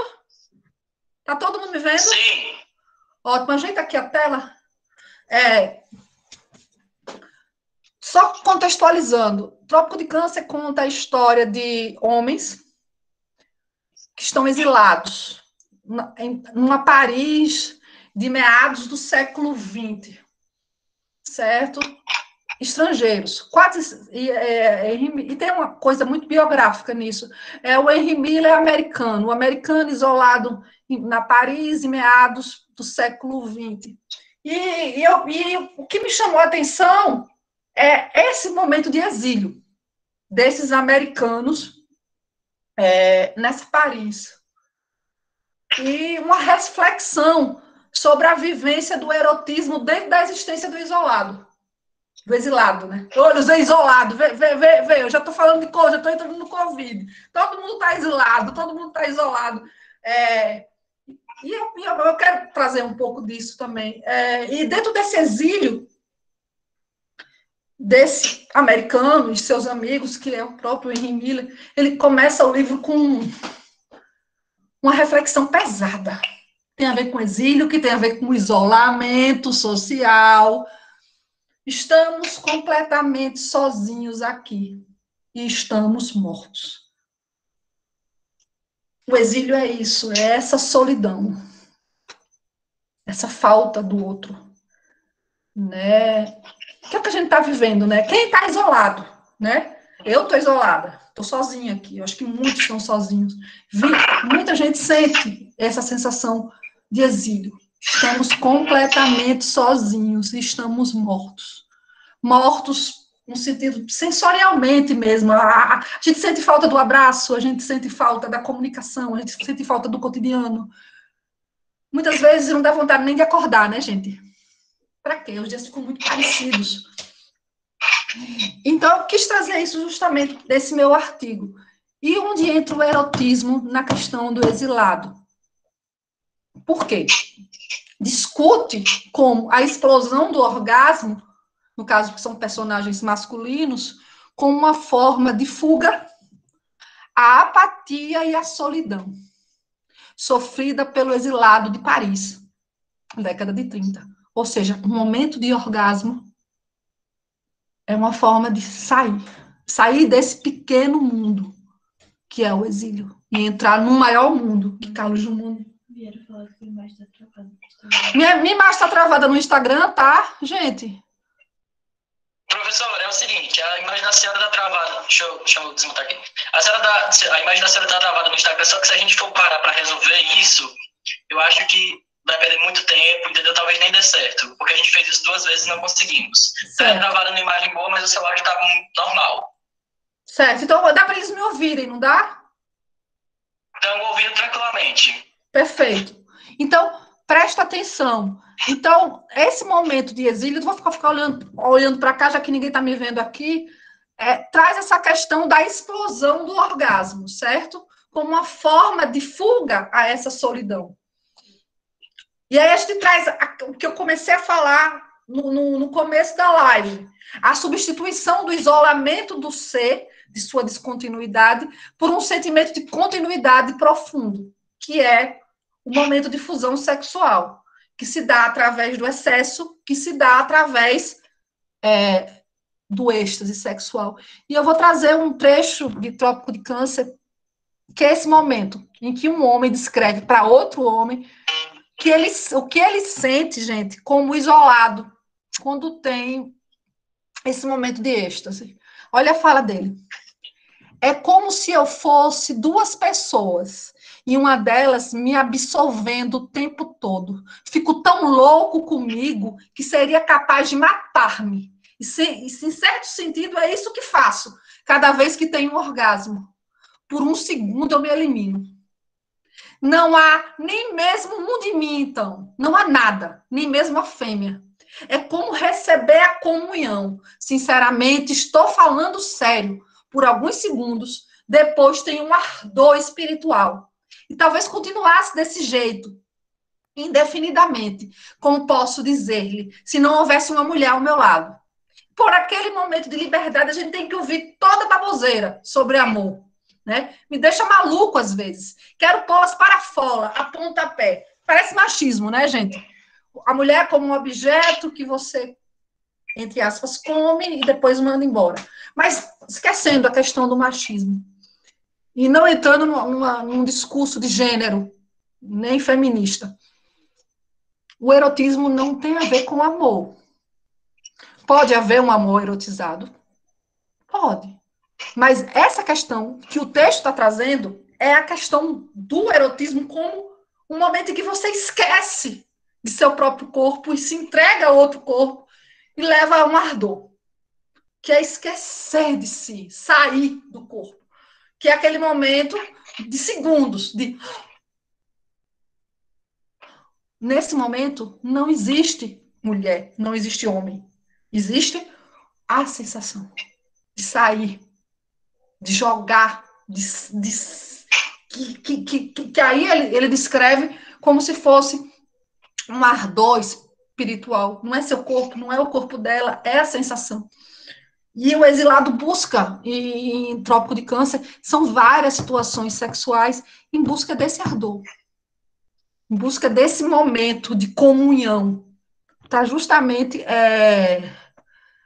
fugir a essa apatia que a gente vive, né? Muita gente, os casados, continuam tendo vida sexual.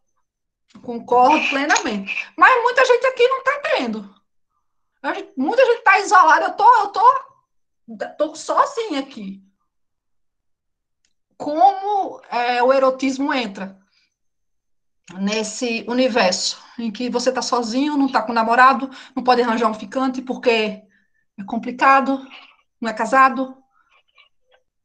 Como se construir esse ardor sexual? Aí a gente entra num aspecto muito forte, que o erotismo está na cabeça da gente. Não se enganem, não está no pênis, não está na vagina, não está no coração, é a cabeça. Pode-se criar erotismo na cabeça em plena pandemia?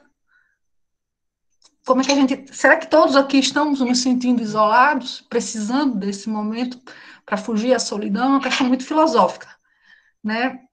Vou fazer uma propaganda minha. uns 2 semanas eu voltei a escrever, né? Voltei a escrever contos. Eu tinha feito um romance Lauros e escrevi um conto chamado A Cadeira. E eu gosto muito, e ele traz muito essa questão do isolado. A cadeira começa assim: enquanto um se expunha ao vírus, outro se masturbava olhando fotos. Forte, né? E aí é toda uma construção em torno disso. A questão do erotismo. Como se construir um erotismo nesse momento de tanta solidão, nesse momento de tanta apatia que a gente sente, né? Diariamente. Eu vou terminar a live com a leitura de uma escritora que eu tenho muita admiração e que não foi trabalhada ainda na UPE, né? Eu vou ler o texto dela, chama-se Hilda Richter, e Vitor vai ler outro, certo? Para a gente fechar. Sim, só para deixar, para concluir, certo? Hilda Richter. Demora-te sobre a minha hora. Antes de me tomar, demora. Que tu me percorras cuidadosa, etérea, que eu te conheça ilícita, terrena. Duas fortes mulheres na sua dura hora. Que me tome sem pena, as voluptuosas eterna, como as fêmeas da terra. E a ti, te conhecendo, que eu me faça carne e posse, como fazem os homens da morte. Vitor, tua leitura agora. Muta o Meet, por favor. Vou mudar e vou sair dos slides. Perfeito. Eu mostrei. Tá me escutando bem? Não precisa dizer não. Eu mostrei uma poeta para a professora chamada Gilca Machado, e aí eu, na esperança que ela recitasse Gilca nessa live dela. E pro meu espanto, ela pediu para que eu recitasse, né? Eu nunca recitei nada na minha vida, mas aceitei o convite. O nome do poema se chama Lépida e Leve, do livro de Gilca, Meu Glorioso Pecado. Gilca foi uma poeta simbolista, por assim dizer.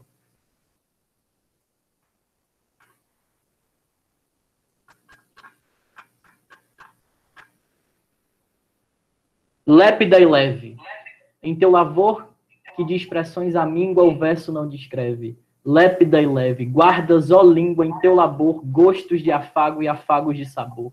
És tão mansa e macia que teu nome a ti mesmo acaricia, que teu nome por ti roça flexuosamente como rítmica serpente e se faz menos rudo o vocábulo ao teu contato de veludo. Dominadora do desejo humano, estatuária da palavra, ódio, paixão, engano, desengano, por ti que incêndio no universo lavra, és o réptil que voa, o divino pecado, que as asas musicais às vezes solta à toa e que a terra povoa e despovoa quando é de seu agrado. Sol dos ouvidos, sabiá do tato, ó língua ideia, ó língua sensação, em que ouve do insensato, em que tolo recato te hão deixado o louvor, a exaltação.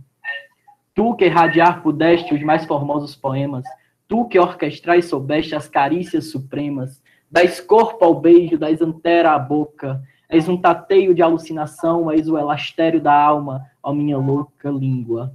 Do meu amor penetra a boca, passa-lhe todo o senso tua mão, enche-o de mim, deixa-me oca, tenho certeza, minha louca, de dar-lhe a morder em ti meu coração.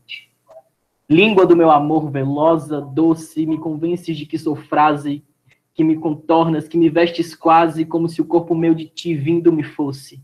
Língua que me cativas, que me enleias os surtos de ave estranha em linhas longas de invisíveis teias, de que és a tanto habilidosa aranha. Língua lâmina, língua labareda, língua linfa, coleando em deslizes de seda, força inféria ou divina. Faz com que o bem e o mal resumas, língua cáustico, língua cocaína, língua de mel, língua de plumas. Amo-te as sugestões gloriosas e funestas. Amo-te como todas as mulheres te amam, ó língua lama, ó língua resplendor, pela carne de som que a ideia emprestas e pelas frases que proferes nos silêncios do amor.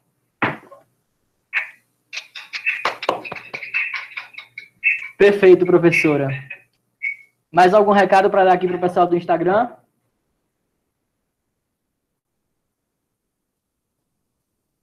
Não, eu só tô querendo fazer um problema aqui para botar minha voz aqui.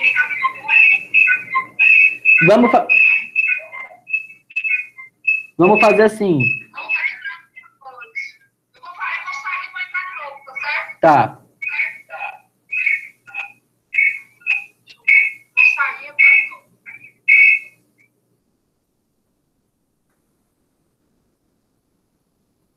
Alguém no Instagram ainda quer se colocar? Quando eu saio e entro.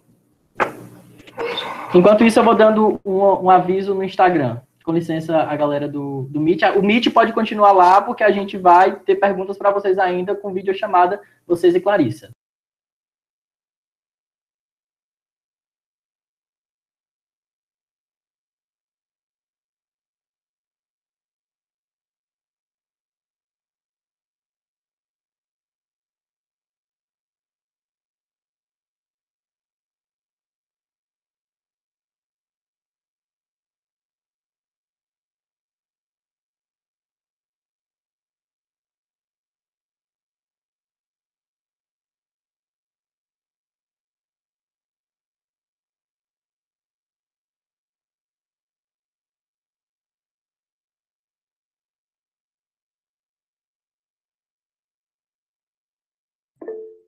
Estão me ouvindo? Ótimo. Pronto. Vou sair do Instagram e vou ficar só com vocês. Vamos conversar. Professora Carla, tá me escutando? Estou lhe ouvindo, sim. Vamos fazer o seguinte. Desliga seu áudio, por favor. O microfonezinho. Tá, vou desligar. É porque como você tá... Uai, eu tô escutando um retorno de onde é. Só um minuto. Não tô achando.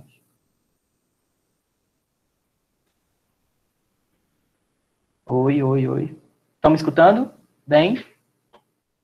Ah, tá, entendi. É porque eu estava com a segunda página aberta. Entendi onde eu quero o retorno. Bem, a gente terminou lá no Instagram. A gente teve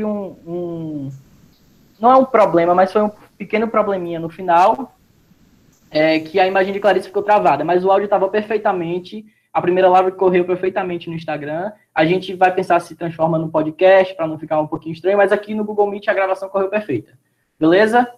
Foi tudo muito massa. A gente chegou aqui em 250 pessoas, estouramos o limite. Você deixou a gente com um problemão, viu, Clarissa? A gente estourou o limite do Google Meet. O computador de toda a organização travado, tentando aceitar a galera. Mas lá no Instagram, se eu não me engano, a gente chegou a 120 pessoas. Então, ao todo, foram quase 400 ou mais de 400 pessoas, juntando Instagram e Meet. Tá certo? Então, nesse momento agora, eu vou deixar que vocês conversem com a professora Clarice, vocês podem abrir os seus microfones e conversar com ela, perguntar, fazer questionamentos ou discordar, por que não? Professora Clarissa, e quem quiser abrir o microfone, por favor.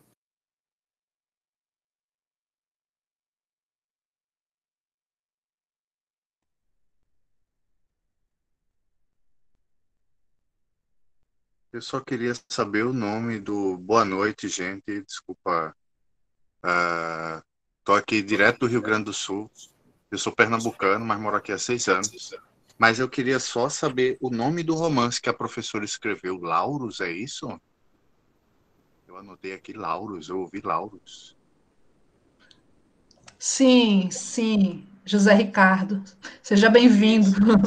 Laurus. Obrigado. Lancei ano passado. Lauro, sim. Muito obrigada pela pergunta e pela curiosidade. Capaz, eu quero ler tuas obras aí, hein? Quero conhecer. Comece pelos contos. Comece pelos contos, mas o hábito é um bom ingrediente. Vou dar um Google lá, hein? Obrigado, tchau. Muito prazer. Mais alguém? Pode abrir o microfone.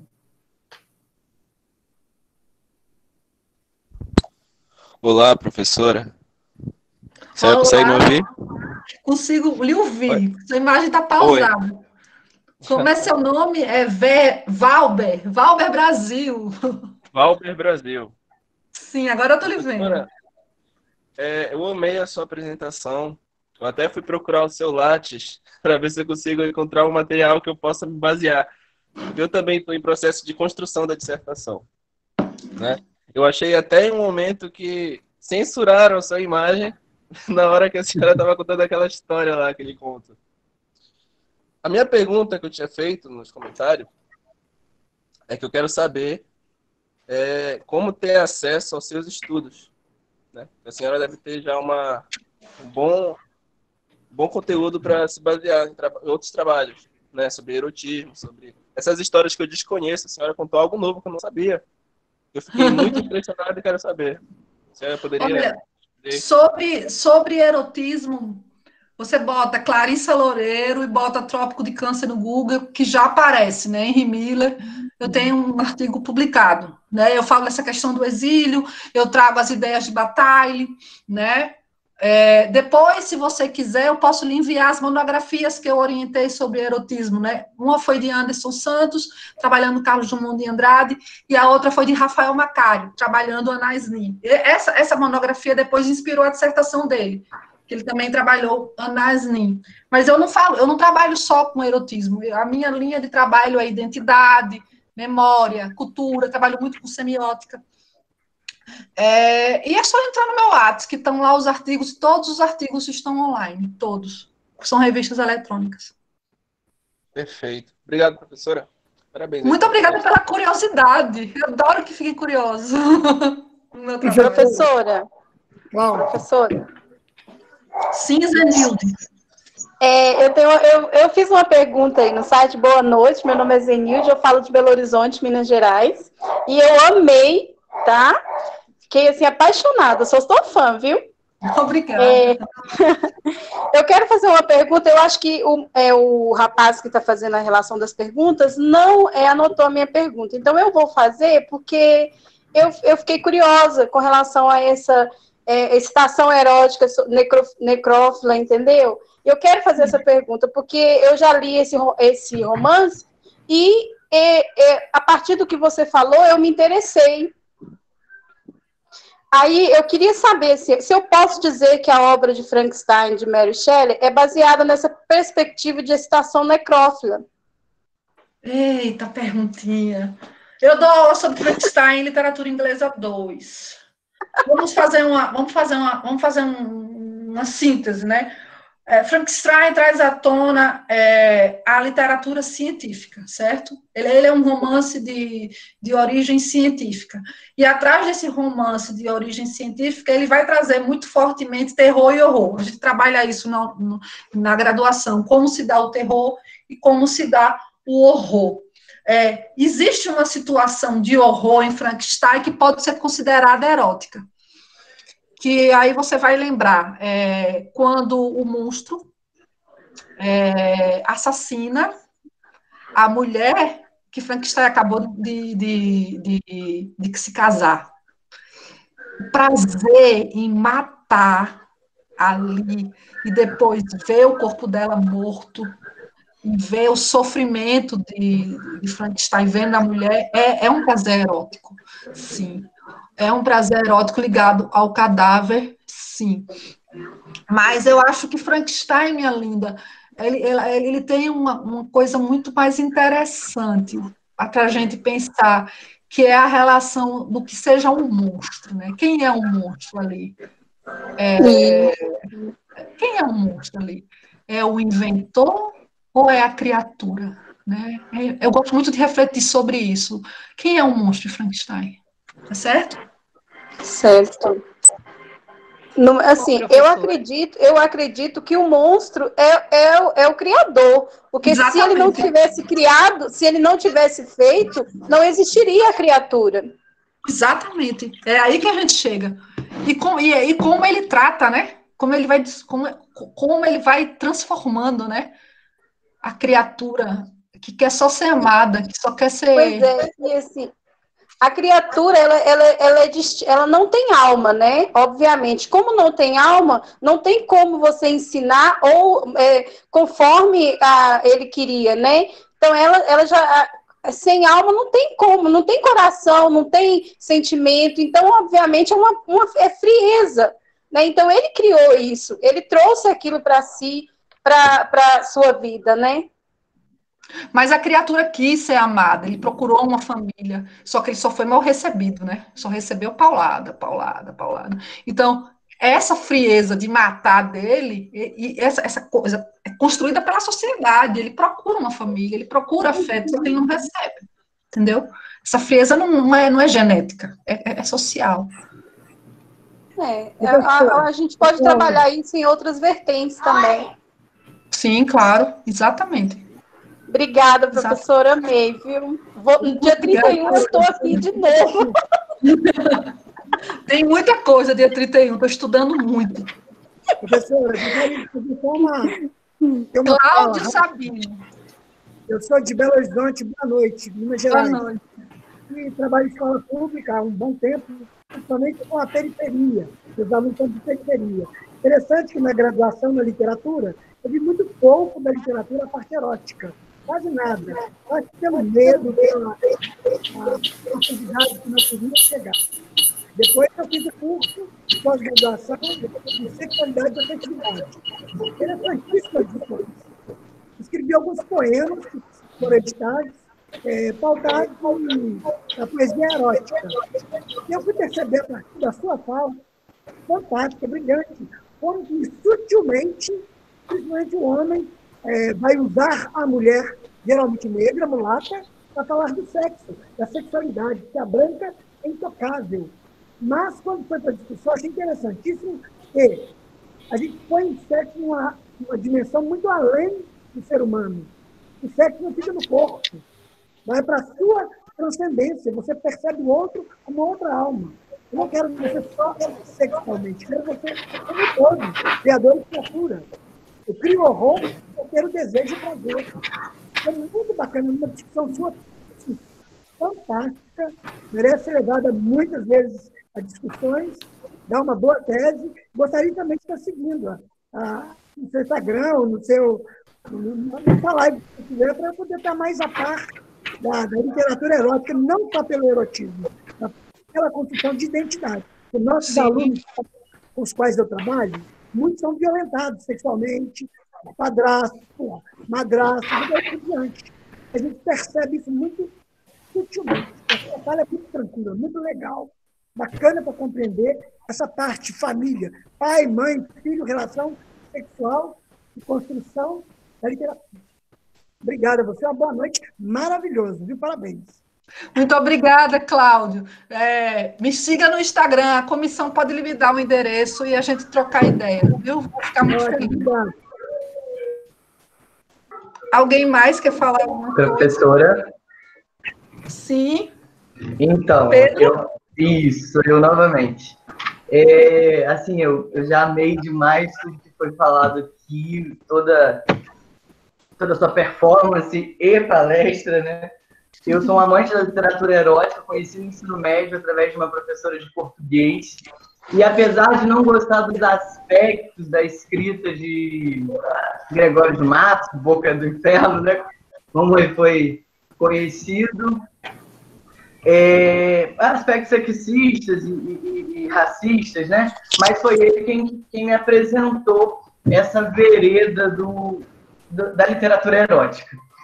E aí eu gostaria de saber se, na sua visão de doutora nessa área, se a senhora acredita que, ou você, não sei como você prefere ser chamada... Me chame de você.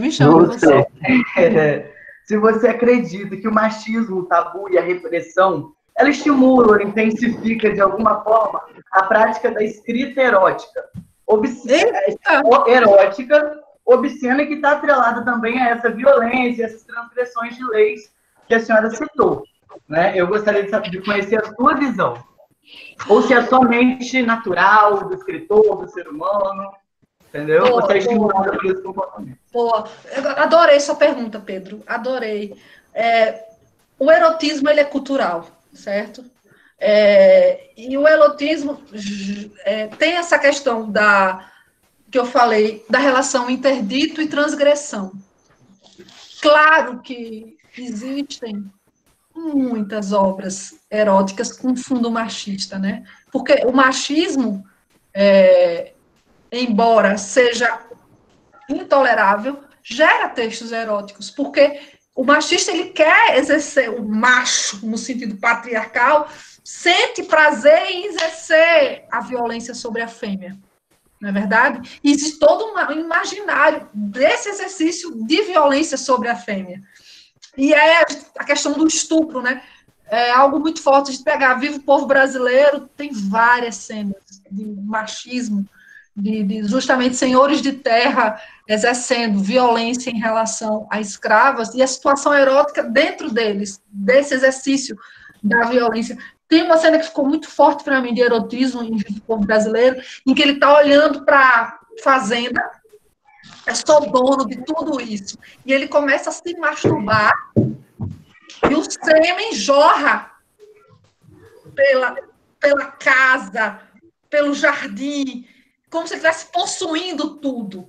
Os negros são meus, a terra é minha, tudo é meu. Não existe um erotismo muito forte, né? Dessa violência. Sensação de posse, dominação, né? Posse, e o erotismo tem muito forte isso. Dominação e posse. Dominação e posse. Dominar, exceder. Aí a gente não pode fazer uma leitura no sentido do discurso que tem por trás disso, né? Eu, durante muito tempo, minha tese, eu trabalhei muito com essa questão do patriarcalismo, no cordel. É muito forte no cordel. E como tem muito do erotismo construído no cordel em cima desse discurso machista. Muito forte. Muito obrigada. A gente descobre, por exemplo, olhando para Gregório de Matos, porque depois de conhecer, eu fui fazer uma pesquisa, ele era um advogado, né? Então, no Brasil colônia, um advogado, ele era um doutor, né? Então, ele era alguém da alta classe, ele era alguém da nobreza e que dominava, né, por natureza, por ser branco, por ser doutor, por ser advogado, portanto, um escritor que gosta de abusar e de explorar essa prática erótica sexista, dominadora, né? Exato. E que põe a mulher, muitas das vezes, como vítima de seu objeto. Eu escrevi, em homenagem não, mas assim, inspirado em Gregório de Matos, um poema, foi o Fervor da Paixão. Eu queria muito lembrar para pedir a oportunidade de declamar aqui, de recitar, mas eu não me lembro mesmo. Sou muito criticado por não me lembrar dos meus poemas, e as pessoas me perguntam, não, o poema é seu e você não se lembra. Aí eu olho para a cara dela, você sabe quantos eu tenho, né?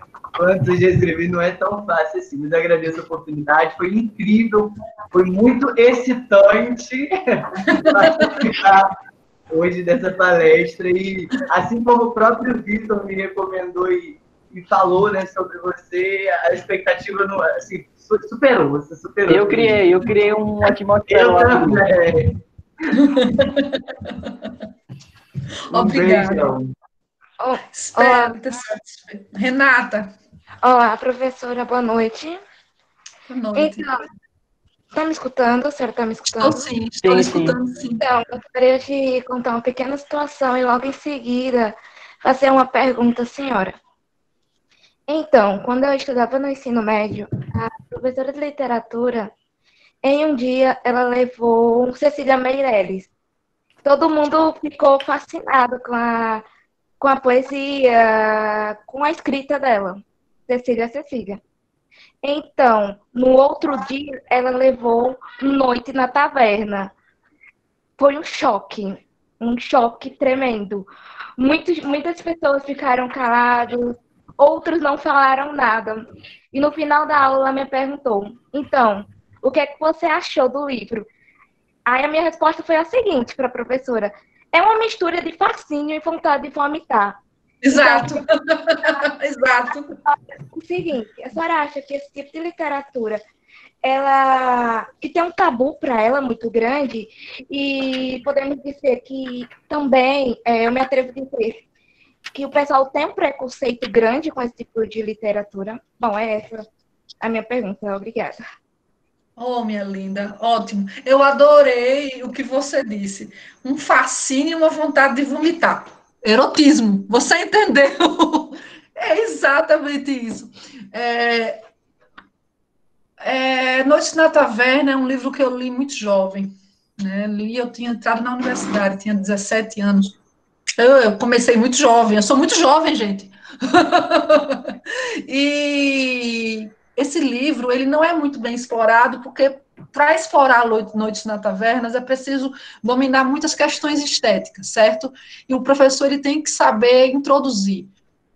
Noites na Taverna trabalha com contos de terror, e o professor tem que saber explicar o terror e o horror, né? Tem que explicar como o terror e o horror são importantes dentro do romantismo. Aí eu pego Frankenstein com a minha colega, que também tem a questão do terror e do horror, que é na era vitoriana inglesa. O professor tem que saber contextualizar. Alguns críticos literários acreditam que Noites na Taverna tem muito de fantástico. Fantástico, o tema da próxima live. Gente, por favor, participem. Fantástico é muito conhecido na literatura, muito pouco conhecido na literatura, tem Fantástico mundialmente, tem Fantástico no Brasil, e eu vou trazer isso. Então, não adianta trazer Noites na Taverna e mandar o aluno ler. É necessário contextualizar esteticamente. Por que terror? Por que horror? Por que isso fascina? Por que é fantástico? Entende? Noites na Taverna são uma coletânea de histórias que dá uma continuidade para Macário. Macário é uma continuidade de Noites na Taverna. Então, Noites na Taverna inspira Macário. O professor tem que explicar por que inspira Macário. Como é que Macário se associa a Fausto? Então, eu acho que não é só uma questão de preconceito. Eu acho que eu vou mais longe. Falta preparo mesmo. Entendeu? É necessário contextualizar, senão o texto fica... Gente, eu gostaria muito de deixar vocês falando aqui para sempre, porque a conversa tá muito boa, mas a gente já vai para 10 horas da noite, entendeu? Eu sei que a professora Clarissa gosta de falar, e se deixar, ela vai ficar aqui até 3 horas da manhã. Eu adoro ouvir, eu adoro ouvir, gente, ouvir vocês, para mim, é o maior presente que eu posso ter, né, nessa situação de isolamento. Eu amo cama, professora. Eu queria ler para você. Eu da Mucama, que é um poema que eu escrevi. Uma próxima. Ela só começa assim, ó. Minha Mucama, deusa do meu ser. Entre embriagos e devaneios, sinto seu corpo remexer. Não sei esquivar-me. Sou teu, sou todo teu. À noite perco-me em teus lábios e em teus braços. Entrego-me aos teus afagos. Teus braços negros, teus beijos carnudos. E daí por diante eu vou conduzindo o poema, aí que eu fui perceber a negritude que eu vou mexer com a mulata para falar do sexo. Mas eu só fui perceber isso a partir dessa discussão de hoje. Que bom. Fico muito feliz. Massa. Gente, então, vamos encerrar a nossa noite. Eu gostaria de deixar um adendo. Muita gente estava perguntando, porque como a gente tem muitas palestras sobre educação, ensino médio e tudo mais, muita gente perguntou como é que introduzia a literatura erótica dentro da sala de aula. Eu vou passar a fala para você, mas eu gostaria de dar os exemplos, 2 exemplos simples. Forba Espanca tem poemas eróticos que não chegam a ser assustadores, assim, como os de Clarissa, como os que Clarissa leu. E a própria Joca Machado, que eu trouxe aqui, porque, ao meu ver, quando Clarissa explora o erotismo, ela explora no âmbito acadêmico, no âmbito mais profundo, para gente que realmente quer estudar, quer saber, entendeu? Eu acho que a pesquisa profunda dela não é de ensino médio. Claro que você pode tirar várias coisas para aplicar no seu ensino médio, mas você não vai levar nenhum dos textos de Clarissa, né? Só uma coisa, só antes de terminar, Carla Santos. Carla Santos fez uma pergunta muito interessante. Carla, se você está aí, Carla. Carla falou, professora, li uma nota que associa o erotismo de Nelson Rodrigues ao escrever a obra Engraçadinha, em alguns momentos como perfil machista. A senhora concorda? Claro, muito, concordo muito. Sobretudo as fases de Engraçadinha. Mas aí Carla, o que eu tenho que te dizer é que esse machismo alimenta o erotismo, entendeu? Alimenta tanto a engraçadinha jovem quanto a engraçadinha mais velha. Ele alimenta. Perfeito. Eu vi agora. Não, perfeito. Eu vou te dar a pergunta também. Professora, muito obrigado. A noite de hoje, como você disse, foi histórica. Não tem outra palavra. Pequenos erros, mas o conteúdo foi tão grande, professora. O seu Você cativou tanto as pessoas aqui. Devo dizer que ninguém nunca manteve mais de 100 pessoas nos finais das perguntas. Você está mantendo 116 pessoas. Isso é muita coisa no Google Meet. Então, quero agradecer muito todos que estão aqui. Queria ter ouvido mais. Eu gosto muito de ouvir. Gosto muito de ouvir. Minhas aulas, ele já foi meu aluno. Eu preciso desse diálogo. Fico feliz todos que participaram. Eu acho que esse momento que a gente está vivendo de isolamento está sendo difícil para todo mundo, mas eu acho que pode ser um momento de muita troca. E eu acho que hoje eu tentei que fosse isso, um momento de troca. E foi. Obrigada. Muito obrigado, professora. Muito obrigado a todos que compareceram. Acho que vocês já assinaram a lista lá para receber o certificado, tá certo? Na segunda semana de agosto, a gente libera os certificados. Em nome da Universidade Estadual de Pernambuco, da UPE, eu agradeço a presença de vocês e essa foi Clarice Loureiro. Até amanhã. Um beijo para todos. Tchau. Beijo. Beijo. Excelente. Vou sair, viu? Tchau, professora. Tchau, professora. Obrigado. Nada.